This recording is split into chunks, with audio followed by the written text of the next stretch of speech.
Hello, ladies and gentlemen, and welcome to another episode of the Daily Friend Show. I'm your host, Nicholas Lorimer, and today I'm joined by Mr. Terence Corrigan. Terence, how are you doing today? Well, I'm okay, and yourself, Nicholas? I am cold, but otherwise I'm good. And I'm also As well joined we by all. Mr. Chris Hudson. Chris, how are you doing? Are you also cold? Hi, Nick. Hi, Terence. I am very cold, but I'm sure this intellectually stimulating conversation will heat me up today. Well, that's a bit of a high standard to stick to, but anyway, let's... No pressure, guys. No pressure. Okay, so let's you start can perform off... under pressure, Terence. That's fine. Indeed. Let's start off with a discussion of the EFF.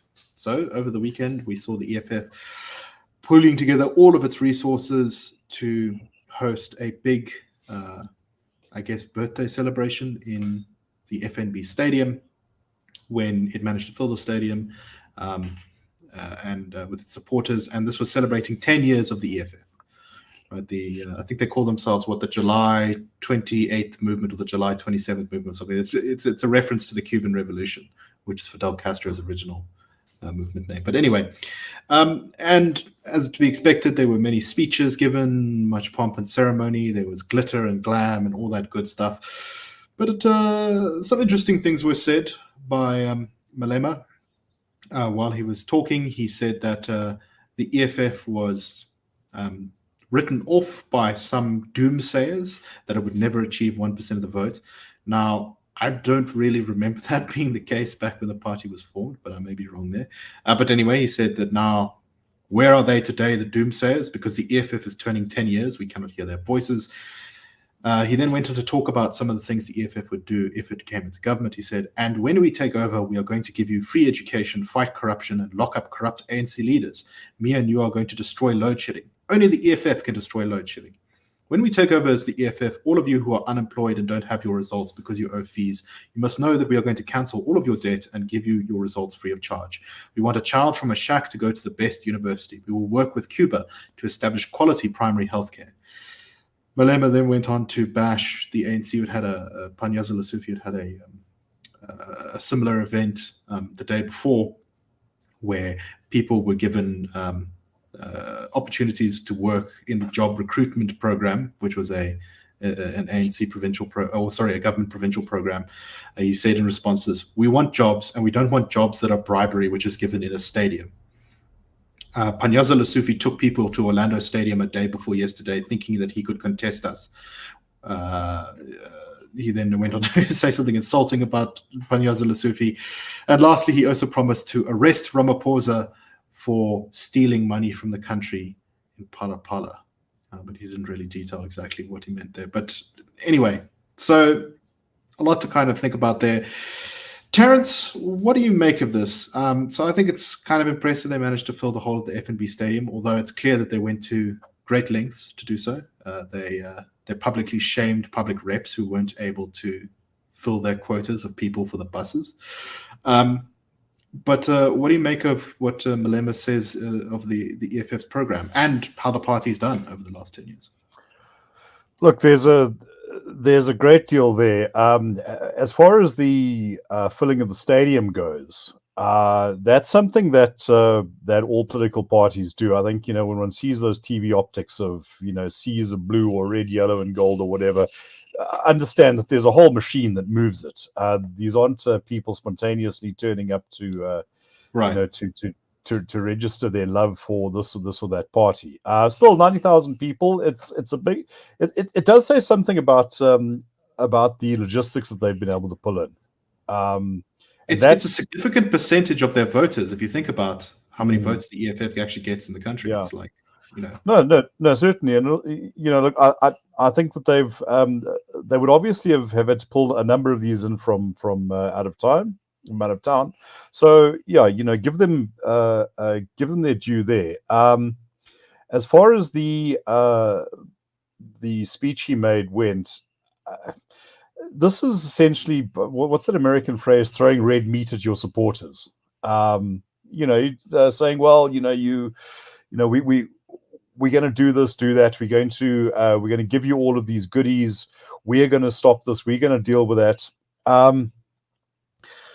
And there's a part of me that can't blame them for for doing that. It's campaign hustings rhetoric is always very simple, and not particularly nuanced. But I think it does say something about the sort of niveau that they're playing on. We'll summer, give you free education. We will work with Cuba to establish a primary healthcare system. Yeah, no, that's an interesting one. Say what one wants about Cuba. Apparently, their primary health outcomes are fairly good. However, bear in mind that they have a far lower birth rate, for instance, than we do. I read somewhere that apparently about 50% of pregnancies in Cuba are aborted. So, a lot of little Cubans just don't make it that far. And I imagine the Cuban state is also somewhat more efficient than ours. And once again, this is not a ringing endorsement of the Cuban political system. But I do remember in the 1980s they deployed their military forces to Angola, to the Horn of Africa, whatever. These were well-equipped professional organizations. South Africa, I just don't think has that. So by all means, make whatever promises you want. I just don't really see it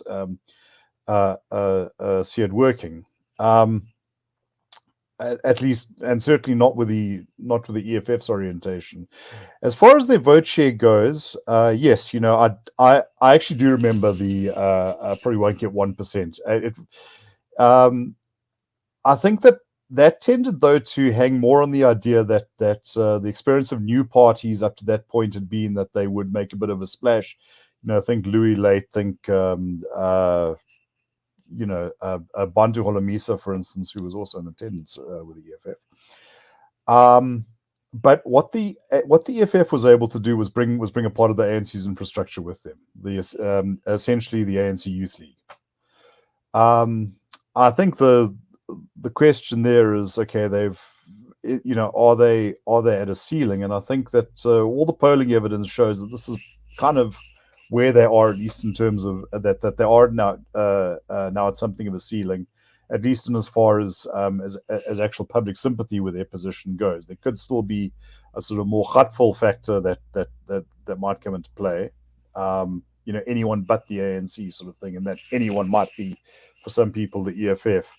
But I think 10 years, not a poor achievement. I would also say that, and obviously Malema is not going to announce this from the hustings of his own anniversary ceremony. It's been a party that has, I think, done a great deal to undermine South Africa's democratic prospects. It's tapped into some very unpleasant impulses. And as we saw on display, very populist ones. Anyone see that movie Shadowlands with Anthony Hopkins? There's one point said he's like a species of medieval peddler selling relics of the saints with dubious authenticity. Jack supplies easy answers to difficult questions. So just based on that significant percentage of their voting base there, the EFF got about 1.8 million votes in the last election. There were about 94,000 people there. So unless I've got my sums very wrong, that's about 5% of all their voters from the last election were in that stadium, which is, as a logistical feat, that's quite impressive. I think it also says something about how the EFF is as a party. It does seem to be often it's people tend to be kind of more motivated and enthusiastic. And you see that when you poll EFF members, like they have, I think, the highest approval of their leadership of any political party. Yes. Whereas NC and DA people are far more, a little bit not as enthusiastic about their leadership in general, regardless of who's in charge. Chris, what do you make of this? So I think it's interesting that in that kind of little spiel there, and I didn't watch the whole thing, so I don't know if he did mention it somewhere else. I'm sure he did. Mention land is not on the agenda. Now, the EFF seems to have kind of toned down a little bit on that one. Not, I think, because they've changed their position, but because I think they've recognized what IRR polling has shown all along, which is that land issues are really not at the forefront of stuff, and that when the EFF is in election mode, which it clearly is now, that it knows to focus on things like jobs, things like healthcare, things like education, the issues that people do actually care about. Chris, what do you make of this? What I thought most noteworthy from the whole weekend was the speech that Malema delivered at the gala event before the sort of birthday celebrations at the FNB Stadium, where he spent a lot of time not calling out Floyd Jivambu, but making clear that he won't allow challenges to his leadership. So here comes in the true test of not just the idea of the EFF, but whether the 10 years now since it was established have been used to build a good party and a good movement in terms of structure, administration, organization, funding, all that sort of stuff. How will the party navigate challenges to the current leader and leadership, as it were? How do they deal with those issues? If Malema decides it's better to go into coalition with the ANC, do the supporters, the 94,000 at least who turned out, do they then feel a bit sold out?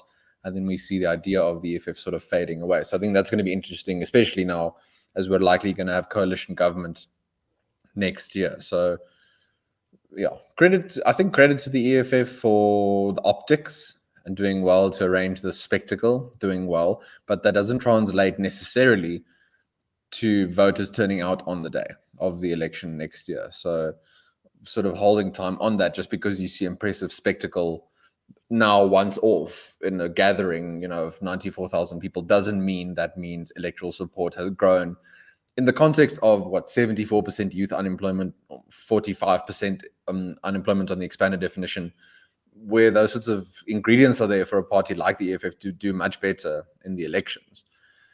In that context, I think credit to the EFF for organizing like it did on the weekend, flashy, whatever. But in that wider context, 10 years of not growing that much in that economic malaise maybe indicates a disconnect between at least the rhetoric that the EFF promises versus what we see in our polling and our interactions with South Africans, the average South African, where it doesn't resonate with what people feel are the biggest challenges at the moment. Like you mentioned, unemployment, healthcare, basic service delivery, that sort of thing. Yeah, I think the EFF probably struggles a little bit as a credibility issue when they say something vague like we are going to defeat load shedding, because I think everyone in the country's heard that before, and it's difficult to trust anyone, much less those who are not very specific about what exactly needs to change. Terence? Look, I think that the EFF does find itself in something of a beaver trap of its own making. That it has used that sort of dissatisfaction with the ANC and the idea that it can be, let's say, the most forceful driver of the revolution forward as its main kind of political draw point. That's something that it pretty much will surrender the moment it gets into it gets into an administration. At least, I suppose one hopes it will. But there has actually been some academic writing about this. That it's almost sort of in a trap of its own making. Now it won't be the first one to get into something like this. The ANC, I think, has managed to get itself in two. One is the idea that it is the government, but also the ongoing revolution. The other is it's the father of the constitution, and therefore the one most, but therefore as the most the dominant party, also the one against whom the constitution's restrictions are most frequently going to be applied. And it's never, I think, worked out an appropriate response. One other thing, though, I do think that the EFF has done quite well is it centered some of its celebrations around Marikana. Now, think of that as post 1994 Sharpeville, and that's a kind of leitmotif that it's come back to again and again. Once again, it's kind of symbolism that only really works if you are in opposition to the state, not when you are the state itself or in charge of the state. And Marikana has remained, the area around that where the massacre happened, has actually remained one of the strongest bedrocks of EFF support. I think it's one of the first places in the country they won awards, for example. One last thing, Chris. Weird to see, well, not that weird, to see the ATM, the small political party, rumored to basically have been started by people who support Jacob Zuma. It's got seats all over the country. Not very many. I think it's got like 2 in Parliament or something like that. But they were there, and they expressed their support for the EFF. Their president said, "We wish you well for the next 10 years, and most importantly, we say as the ATM, let us work together. There's no future in this country if we don't stand together." But the more interesting other political party leader who was there was Bantu Holomisa from the UDM, once hailed as the kind of new it party for the centre-left to replace the ANC that didn't really go anywhere. Still an important player in some parts of the Eastern Cape. But generally speaking, a party that I think until a few years ago was thought of as one that could be reliably counted on in anti-ANC coalitions, and yet really doesn't seem that way anymore. I think there may be, I'm not sure if they're currently in coalition with the ANC in Nelson Mandela Bay, but they have at some point been more amenable to that. What do you make of Bantu Holomisa's presence at the EFF's rally?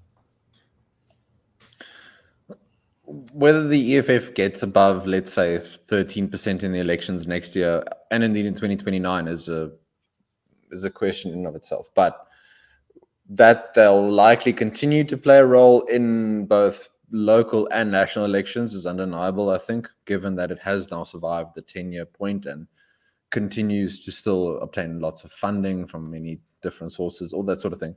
So here you're playing a longer game in terms of making sure whatever the permutations of a coalition government, the EFF could very likely play a role in those. And then if you now pay homage, as it were, to the leadership, you come bearing gifts at their celebrations, you ingratiate yourself over the longer term. So there's no doubt, I think, regarding one's principles and all that sort of stuff, that you now go with the wind, as it were. But I think there's a case for self-interest here, where perhaps the UDM feels this is one way to continue existing in some form, is to gravitate towards the EFF in different ways. You play that longer game and put yourself in a better position going forward, where you might not, I don't know, feel like you want to sell out and go to the DA or to the ANC, but you want to affiliate with a party that's going to really care about the people and upend South African politics. Well, just, make sure you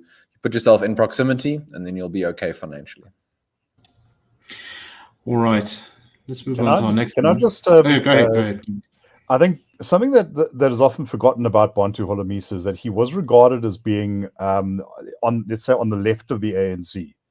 Now, I think he's also one of those people, because his was one of the early splits, and it was over questions of, well, corruption or whatever you want to call it, because of declarations that he made at the Truth Commission, and there was a great deal of hope vested in the UDM right at the beginning that it was perhaps the long promised split from the ANC, but as military leader of the Transkei, he had provided both the ANC and the PAC with safe havens, and I think even some weapons to carry out their own versions of cross-border raids. So this is somebody who I think emotionally probably never quite left the ANC's orbit.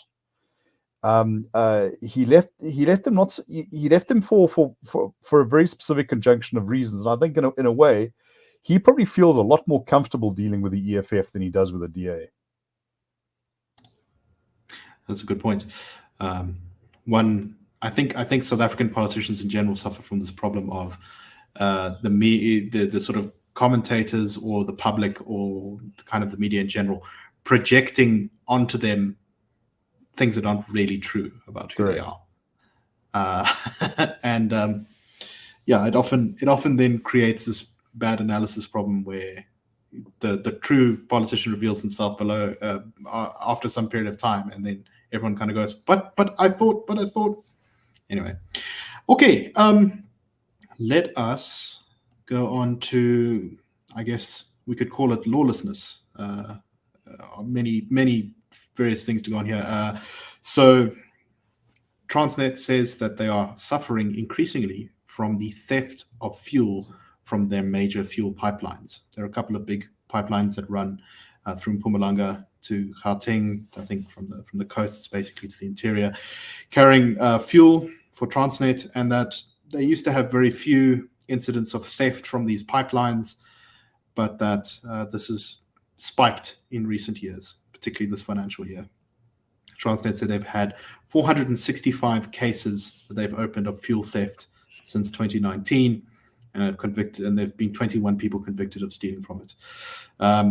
They said that they'd had an average of 2 incidents per year from 2019, but there was a big spike in the current financial year. They say, however, that they are engaging in stringent security measures to address the continuing malicious and illegal tapping within the pipeline network. Chris, what do you make of this? Yeah, I don't know, an argument for innovation. When things become really desperate, you try and find whatever methods you can to make a quick buck here and there. Yeah, very much pointing to the dearth of skills and capacity in both the police, but also in the intelligence services. So when something like July 2021 happened, that necessarily happens when this sort of basic thing isn't prevented, as an example. Now, you have seen companies like Sibanye-Stillwater, other bigger mining companies of late trying to partner with Transnet and with government around policing, just bringing back visible policing at some of these points of infrastructure, along with on the highways, for example, with trucks being attacked so regularly. So perhaps you'll see a bit of a change there, but not sufficiently enough yet. I think the networks and the incentives for this sort of thing are too strong still for the time being. I mean, you see the similar issues with construction, for example, and as I mentioned in trucking, also with coal. That's sort of why you don't see a lot more radical changes in terms of reform or improving things like policing, because you've got the necessary political contacts, you benefit from the lack of policing, the lack of government capacity. So why would those things be reformed to a point where this sort of thing is prevented and acted upon? So one of the places where Transnet fuel lines run under is the south of Joburg, under a shack settlement called Zamampilo, which is in the Rivoli area. And this is pretty concerning because there's a lot in the Zamampilo informal settlement. There are a lot of illegal mining activities. And even worse than that, there are illegal mining activities that are firstly undermining things in the area, raising some fears that if that pipeline is hit, it may explode, causing hundreds of deaths in that shack settlement. But at the moment, the various illegal mining gangs appear to be fighting each other openly with automatic weapons on the surface. At least 5 bodies have been found, and numerous others have been, there's footage going around of possibly even up to 6 people who've been killed. People finding wounded passers-by or sometimes illegal miners literally outside their front doors in Rivoli. A few days ago, during a shootout between illegal miners and police in the same area, a man called Ernest Mangenga was hit by a stray bullet. Terence, it really seems like the chaos of illegal mining gangs is now migrating sort of into the heart of Johannesburg. I was thinking as we were coming on to talking about this issue, there was a cartoon that Sapira did probably about 1996, 97, which showed the sort of knights surrounding a castle firing a catapult. Now, President Mandela and his cabinet were operating the catapult. Obviously, very haplessly, there were these like ogres in the castle. The castle was labeled crime, and they were going, and the rocks that were being fired were just bouncing off. And I think that's a sort of good symbol of the of what has happened in South Africa. The new South Africa, if you like, emerged on the back of a fairly soft state. Violent crime, and you can look at the numbers have been escalating for years. It actually sort of dipped a bit as as political violence faded away, but the post-apartheid government was sort of caught between, caught itself, between wanting to sort of defang the police because they were paranoid about the counter-revolution that never seemed to quite imagine, but was always perhaps real in their minds, and actually wanting to deal with the problems. Now, sometimes you saw this quite frequently with Presidents Mandela and Mbeki. I think, to their discredit, is that they would often just resolve this by saying, "Oh well, these crime problems are just overblown." And but then you had someone like Jackie Selebi, who basically repurposed the police to do what he wanted. Then there was the whole Zuma issue. And interestingly enough, apparently the head of crime intelligence was at the EFF's gala dinner. So yeah, you're dealing with a state that is not only able to sort of unable to get a hold and to provide any sort of credible disincentive. And I think what Chris says about incentives is well taken. It's a state that in some ways has been deliberately decapacitated. So where do we go? I see there's some comments on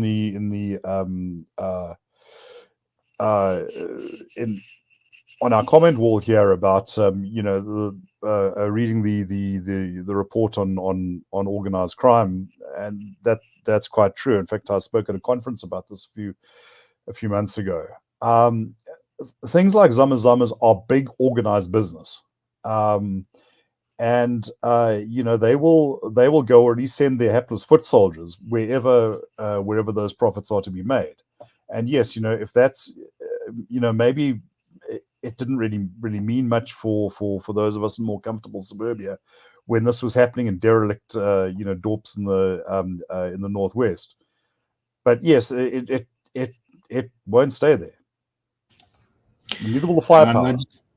I just want to say, something needs to be done about this, not just because people are being killed in the Zama gang fighting, but if the Zamas by accident hit that fuel pipeline and it blows up, it's going to kill a lot of people.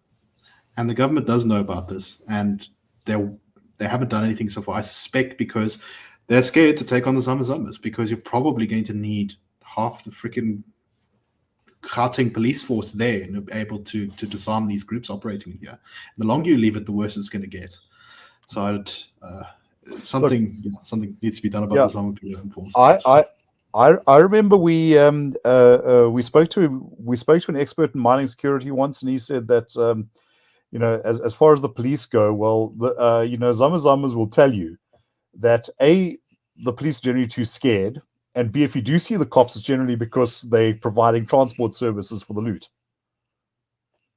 I mean, look, as far as the police being scared, I don't blame them. These Zama guys are really well armed. Yes. But that doesn't mean the problem's going to go away. And this is, I think, a very specific one. But okay, let's move very briefly on to our last topic for today. And this is, and I just laughed at this headline, Nersa, which is the energy regulator of South Africa. Nersa's slow progress in critical license approvals worries presidency. Well, I don't know. Don't you think you should do something about that? The story focuses on how one of the plans for reforming Eskom is to split it into sort of a generation unit and a transmission unit, right? Which is so the carrying of the electricity is done by a different company to the generation of electricity, and there's various reasons why this is important. But the stumbling block towards doing this has not been Eskom for a change. It's actually been Nersa. A while ago we had Andre de Ruyter pointing out that all the paperwork and sort of initial infrastructure had been done by Eskom, and they'd handed over to Nersa, who've been sitting on it for months. Now, 3 licenses are needed for the new transmission unit to begin becoming operational, which is still going to take some time. And so far, Nersa has only approved one of them on Friday. They've approved the transmission license, but there's still the import-export license applications that need to be approved. And they said that we are working on it at the moment, but we haven't yet reached a decision. This it's incredible how long everything takes. Terence, what do you make of this? My kid had to do a school project about Roosevelt's New Deal, and it was just actually quite remarkable how many laws, like major changes, he pushed through in the first 100 days. Now, obviously, I think rushing ahead with things is not always a great idea. But I think there has to be a compromise between, legislate, damn the consequences, and power ahead, and sit on your hands for like years and years and years while we are perpetually working towards something. Actually having a policy. I love this. In South Africa, we are always working towards policy certainty. In other words, we'll let you know at some point in the indeterminate future, when we actually know what our policy is. So, what do I make of this? Enormous head shaking. But what can anyone make with this? Yeah, exactly. Chris, final thoughts. No, it was greatly widely celebrated when the cap on self-generation was lifted, and look at the real reform that is happening. And for not to, be like, oh, I've been saying this for a while, but you still need a license from Nersa to do your self-generation. So whether it's the biggest players like, now unbundling Eskom, or you generating electricity in your home, the bureaucracy continues, and that fundamentally breaks up the monopoly that the government has on electricity generation. Once that goes, then you see the sort of proliferation and real competition possibly. So for the time being, the ideology has not yet shifted there. So hold your horses before you say we're in the new dawn 3.0. Yeah, no, exactly. And sort of the descriptions by Ramakorpa said recently something along the lines of, it's really difficult to get all this generating capacity online because we've lost so much industrial capacity. And it's like, and whose fault is that? Anyway, let's close it there for today. We hope that you found it interesting. If I may just, I see we have Roger Crawford asking, is it feasible to believe that the attendees are not all EFF members? Talking about the EFF rally, that is very much, I think, a real point. Political rallies can often function as sort of social gatherings, particularly if it involves, going over a long distance for a day's outing. And I think I think that there quite possibly is an element of that. I can say from personal experience, you do. It doesn't matter what party's political rally you go to, you get entertainment and lunch, and it's a day out. And sometimes it can be fun. Sometimes there's motorbikes and stage performances, and anyway. A political theatre is called theatre for a reason. No, indeed. Okay, that's all the time we have for today. So I hope you all have a great day, and we will see you tomorrow on the Daily Friend Show. Cheers, everyone.